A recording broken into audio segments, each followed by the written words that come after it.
Bom, pessoal, estou aqui com mais um podcast do Nascido de Novo, espero que vocês gostem. Esse podcast foi inteiramente gravado com áudios do WhatsApp, isso mesmo. O estudo que eu quero colocar para vocês é um pouco sobre o credo apostólico e a história da igreja, a importância de nós aprendermos sobre a história da igreja, e é um conjunto de áudios que eu enviei lá no grupo de ofertas do Nascido de Novo, que você encontra aí na descrição, tranquilamente, para você aprender. Espero que esse estudo ajude muito vocês. Entra no grupo de ofertas, porque vira e mexe, nós temos esse tipo de estudo para vocês, tá? E vocês vão poder interagir, desenvolver o assunto lá no grupo, coisa que aqui no podcast vocês não conseguem.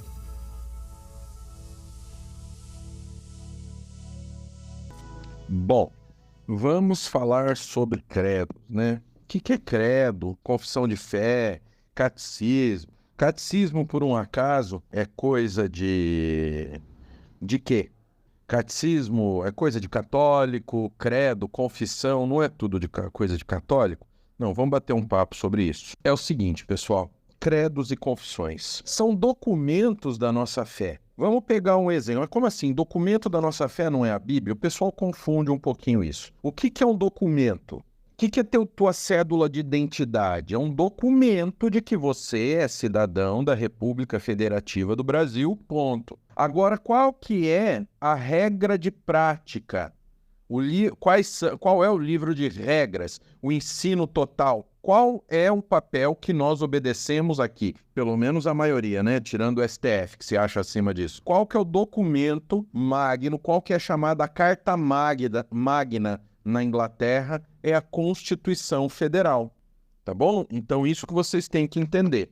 A Constituição Federal, as leis estaduais e as leis municipais são a Bíblia, são as leis. Os credos, as confissões, o catecismo são instrumentos, são documentos da nossa fé, para vocês terem uma ideia. Vou dar um exemplo. Por exemplo, eu sou presbiteriano, eu sigo primariamente a Confissão de Fé de Westminster. Ali está escrito o que eu creio. É um documento de fé. Neste documento está o que eu creio. Então é um documento onde eu declaro, onde a minha denominação, o ministério que eu faço parte, nós declaramos o que nós cremos. E são documentos bíblicos. Muitas vezes são resumos bíblicos, ferramentas para estudo bíblico, ferramentas... Tá certo? Isso são os nossos documentos de fé, os nossos símbolos de fé. Vocês já devem ter ouvido falar dos símbolos de fé de Westminster. Tem o catecismo maior, o catecismo menor, confissão de fé e o diretório de culto de Westminster. Tá? Você quer aprender o que é o verdadeiro culto cristão? Leia o diretório de culto de Westminster, que você vai ficar espantado em ver que culto não está nem perto do que as igrejas fazem hoje. Então vocês entenderam? Então nós temos ali as confissões de fé.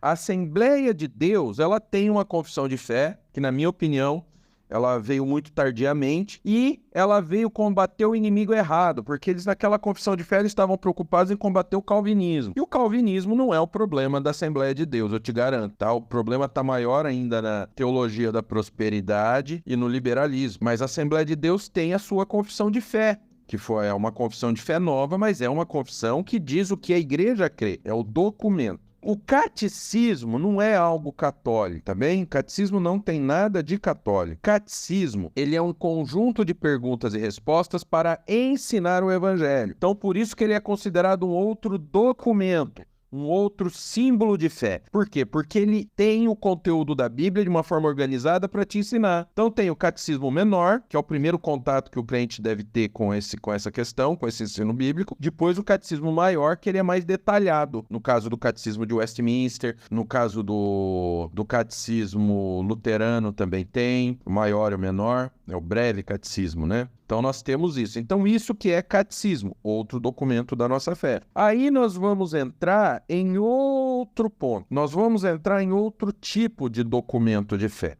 Outro tipo de símbolo de fé é o credo. Geralmente o credo são declarações, tá bom? E o mais famoso deles é o Credo dos Apóstolos. Para quem acha que o Credo dos Apóstolos é a mesma coisa que as orações católicas, Salve Rainha, Ave Maria, não tem nada a ver com isso. O Credo, ele também é uma declaração, só que é uma declaração mais breve, com o objetivo mais didático, assim como a declaração de fé, mas ele é mais didático, ele é uma coisa geralmente menor. E o credo dos apóstolos é o principal credo do cristianismo. E ele não é católico, como muitas pessoas pensam. O credo apostólico, olha que coisa interessante. Para você entender o credo apostólico e não cair na conversa que o credo apostólico, que é uma coisa católica, você tem que entender a história da igreja, tá bom? A história básica do cristianismo, tá? Então você tem os apóstolos, certo? Você tem os apóstolos de Cristo que caminharam, que viram Cristo, os 12 que foram ordenados. Você tem os discípulos, né? Lembra? Quem aqui me acompanha no devocional? Vocês não me acompanham, aí vocês não vão entender o que eu expliquei sobre discípulos e sobre apóstolos. Aí vocês vão ficar comendo bola e não vão saber do que eu estou falando. Então você tem os discípulos e tem os apóstolos. Os apóstolos morreram, os discípulos fizeram outros discípulos, e aí iniciou-se uma coisa chamada Igreja de Cristo, dentro da palavra de Deus, dentro da vontade de Cristo, dentro da Escritura. Então, nós tínhamos igrejas como a Igreja de Jerusalém, Antioquia, as igrejas que foram retratadas na Escritura, que receberam cartas. Algumas dessas igrejas se desenvolveram muito teologicamente. Igrejas que foram fundadas pelos apóstolos. Essas igrejas eram produtoras de boa teologia. Por quê? Porque elas seguiam a sã doutrina. Aí o que acontece? A igreja foi indo, foi multiplicando o evangelho pregado em toda a terra, mais discípulos, mais cristãos, mais homens, mais mulheres de Deus, e foi crescendo, até que chegamos na Igreja de Roma. A Igreja de Roma, ela se mistura ao Império Romano. Então ela traz para si algo que o cristianismo nunca teve, nunca quis ter. Que é o quê? A pompa e circunstância. Que é o quê? Eles viram um cara que dormia na pedra, que vivia com um pano de saco, que era rechaçado por todo mundo, porque ninguém gosta de ouvir a pregação do verdadeiro evangelho. Aí ele chega em Roma, vê aquela opulência, vê o imperador no luxo, vê aquela riqueza. Ele fala, peraí, tô marcando toca. Aí eles respondem ao chamado de Judas, né? Pensam como Judas e falam, quer saber? Vou me dar bem, quero luxo e circunstância. E aí surge a Igreja Católica. Então, a Igreja Católica, ela é uma discussão, muitas pessoas não sabem como isso funciona, mas a Igreja Católica, ela surgiu de onde? A Igreja Católica surgiu de onde? Sim, ela vem de uma linhagem da Igreja de Cristo. Sim, ela vem dos apóstolos, mas não foi Pedro que fundou a Igreja de Roma. Quem fundou a Igreja de Roma foram cristãos que vieram de Jerusalém e lá eles fundaram a Igreja de Roma e eles foram os destinatários da carta aos romanos. Não foi Paulo, não foi Pedro. Pedro não foi o primeiro papa. Tudo isso fazia parte da falácia para que eles se aproximassem do império. E para o império era interessante ter os cristãos, porque foi uma maneira de fazer política. Era conveniente para Constantino e para os políticos romanos dessa época, da época de Constantino. Lembre-se que antes houve o quê? Perseguição no Império Romano. A gente está falando de Constantino lá em Roma, lá na frente. Então nós temos a Igreja Católica. Aí com a Igreja Católica, ela veio no rumo certo. Ela veio no lugar certo. Chegou na Igreja Católica, ela começou a se desviar, criando mentiras, como se isso fosse o Evangelho. Ela se colocando como o próprio Cristo na Terra. Para quem participa das lives do Nascido da Reforma, a gente está falando muito sobre isso. Nós vamos ter uma live como defender a nossa fé dos católicos com Francisco Tourinho semana que vem. Então elas foram. Aí vem a Maria como santa, adoração a santos, todas as mentiraiadas que a gente conhece. Então, onde eu quero chegar com isso? Roma não é a igreja verdadeira de Cristo. Sim, teve uma época que você tinha os hereges, que eles seguiram as mentiras, mas os cristãos permaneceram dentro da igreja de Roma porque só existia a igreja de Roma. Fora dela na Europa, você virava churrasquinho. Então, esse é um ponto importante. Teve uma época que só existia a Igreja de Roma, mas dentro da Igreja de Roma existiam homens tementes a Deus, homens que guardavam o Evangelho e a maioria que era herege. Depois, quando veio a Reforma Protestante, antes da Reforma Protestante, nós tivemos o quê? Muitos reformadores. Nós tivemos muitas pessoas que queriam reformar a igreja, ou seja, queriam acabar com aquele desvio doutrinário que aconteceu dentro da igreja, culminando com Martinho Lutero, que na hora que o Senhor tinha seus planos, fez com que desse resultado. Então, esse é um ponto. Então, nós vimos até a reforma. E a reforma, entendeu? Ela teve que organizar a casa durante um tempo e aí fez a igreja voltar. Não fez a igreja católica voltar aonde ela deveria voltar. Aqueles que eram tementes a Deus, aqueles que seguiam a Escritura, aqueles que eram cristãos, saíram dela. E aí a igreja pôde voltar à Bíblia. E isso é uma coisa magnífica.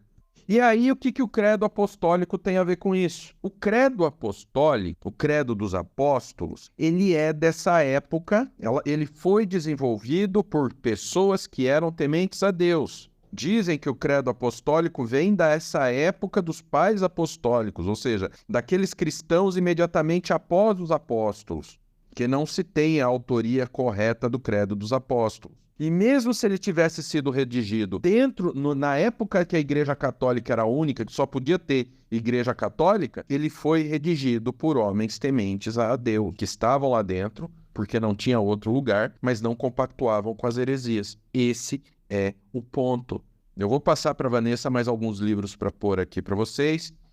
Eu recomendo para vocês o livro Patrística, do J.N.D. Kelly, para você entender o início das doutrinas cristãs. Indico para vocês História do Cristianismo, do Bruce Shelley, tá? Um livro magnífico. Recomendo para vocês que vocês estudem na Enciclopédia Barça, o Verbete, o Império Romano. Não percam tempo com o Wikipedia. Ali não são informações confiáveis. E recomendo para vocês o livro da editora Pronobis, que é um livro magnífico, que é o Credo dos Apóstolos, do Albert Moller Jr., tá?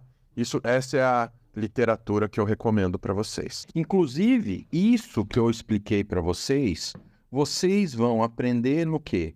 História da igreja, tá bom? História do cristianismo. Como o cristianismo chegou até nós?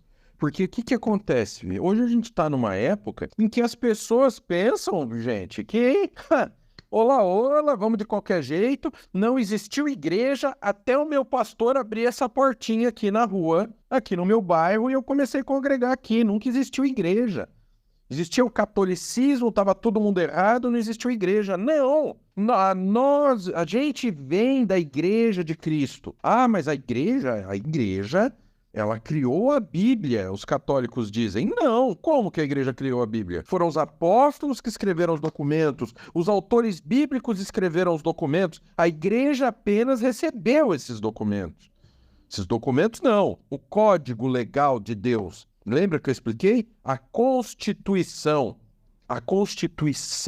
do Reino de Deus. E isso é um ponto muito importante para vocês entenderem. Outro tipo de símbolo de fé, documentos sinodais. Eu sou reformado, eu sou presbiteriano. Existe um outro documento importante que chamam os documentos, resultado de sínodos. Nós temos como símbolo de fé também na IPB um documento que chama-se Sínodo de Dort. Sínodo de Dort respondeu aos remonstrantes a questão do arminianismo, colocando, o Sínodo de Dort declarou que o arminianismo era um anátema. Não estou falando isso para você, meu irmão arminiano, meu irmão pentecostal, se sentir ofendido ou etc. Eu estou dando um exemplo de um documento de fé. É um documento, uma declaração em cima da Bíblia, pelo que a Bíblia diz, de uma situação analisada de acordo com a Escritura, a igreja chegou a uma conclusão e deu sua opinião do caso. Decidiu de acordo com a palavra de Deus. Então isso você tem que aprender em diversas condições.